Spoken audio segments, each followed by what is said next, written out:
प्यारे बहनों और भाइयों, मेरा नमस्कार स्वीकारो। देखिए, आज हम आपके लिए महामृत्युंजय अनुष्ठान के बारे में बताना चाहते हैं।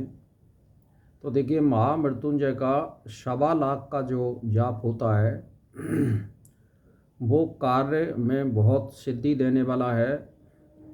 रोग और नेगेटिव जो आत्माएं होती हैं घर में से, उसको भगाने में वो समर्थ होता है।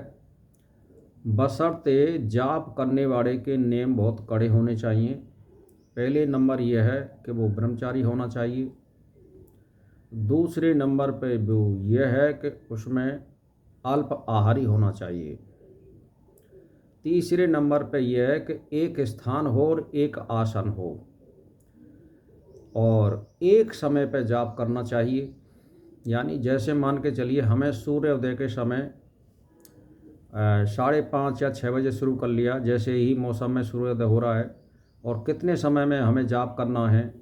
तो 1.25 लाख का जाप करने के लिए आपको 41 माला का जाप करना पड़ेगा डेली, और वो 40 दिन में हो जाता है। तो इस तरह से ये 1.25 लाख हो जाता है, और 1200 माला इसकी जाप की बनती हैं। अब ये जब पूर्ण हो जाता है तो फिर इसमें दशमांश का हवन किया जाता है। 10वां हिस्सा 12 साढ़े 12,000 आहुति बनती हैं। तो इसमें दोनों समय करके पूर्ण कर ली जाती हैं ये आहुतियाँ। पहले 1 माला की गणना कर लो, और फिर जो है 1 माला का अगर जाप कर रहा है हवन कराने वाला, और माँ आहुति देने वाले 4 आदमी हैं, तो ये 4 माला का जाप माना जाएगा। और उस जापक ने 5 माला कर दी तो वो फिर उसकी 20 माला का जाप माना जाएगा। इस तरह से इसके जाप की गणना की जाती है और ये पूर्ण कर ली जाती हैं। अगर ज़्यादा समय नहीं है तो 6, 7, 8 लोग बैठा सकते हो आप, और वो जाप जल्दी भी किया जा सकता है। दशमांश हवन का ये बहुत बड़ी प्रक्रिया है, और ये इसमें महादेव जी इष्ट होते हैं, और इनको सिद्ध करने के लिए कोई मनुष्य अगर 11 लाख का जाप करना चाहता है और विधिवत करना चाहता है, तो इस मंत्र से वो लगातार दशमांश का हवन अगर वो डेली करता है, तो वो किसी भी प्रकार का आशीर्वाद देने में समर्थ होता है, बशर्ते वो रोज़ रोज़ सत्य वचन बोलता हो, झूठ का बहुत प्रयोग करता हो और कम बोलता हो। तो 11 लाख का जाप करने पर उसकी वाणी सिद्ध हो जाती है और वो आशीर्वाद देने में समर्थ हो जाता है। तो भाई और बहनों, ये बहुत बड़ी प्रक्रिया है महामृत्युंजय जाप करने की, और इसमें बहुत कड़े नेम के साथ में जाप किया जाता है। पहले नंबर तो यह है, मंत्र का दृढ़ विश्वास होना चाहिए, इष्ट का दृढ़ विश्वास होना चाहिए। और जो मनुष्य इन पे विश्वास करते हैं और नियति उनकी सही होती है, तो उनका जाप अति सफल होता है। रही बात ऐसी कि जो मनुष्य एक ढोंग बना करके जाप करते हैं और खाना पूर्ति करते हैं, उसमें फल की सिद्धि नहीं हो सकती है। फल सिद्धि के लिए जो जाप करने वाला है उसके नेम कड़े होते हैं, तभी वो फल सिद्धि होती है। क्योंकि आप फल चाहते हैं तो इष्ट देवता भी बहुत कड़े नियमों से आपको गुजारना चाहता है।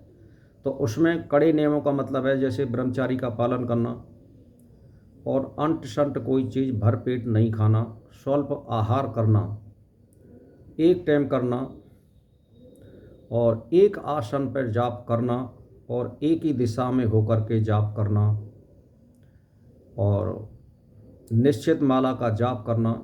ये इष्ट सिद्धि में कार्य सिद्ध करने वाले होते हैं।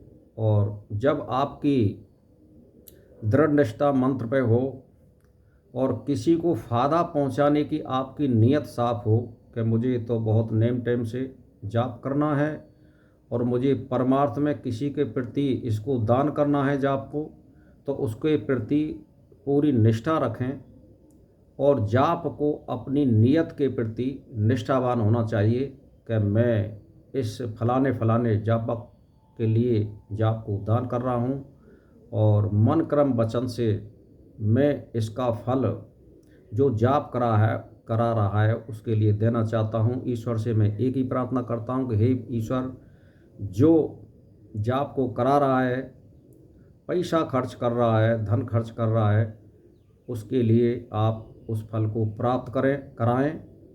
रोग हो या घर में कोई नेगेटिव आत्माएं आ गई हों, उसके कार्य सिद्धि में आप महादेव जी से मेरा नम्र निवेदन है और हम प्रणाम करते हैं कि उनकी इच्छा को पूर्ण करें। और हम दशमांश हवन भी कराते हैं और उसका दशमांश से हम फिर गायों के लिए चारा या कुछ दाना गिरवाते हैं या कन्याओं के लिए भोजन कराते हैं, ब्राह्मणों के लिए भोजन कराते हैं और दान दक्षिणा देते हैं। तो हमारे इस अनुष्ठान को आप सफल कराएं और सफल हो गया है तो हमें आशीर्वाद प्राप्त करें। तो इसी के साथ मेरा नमस्कार स्वीकार हो।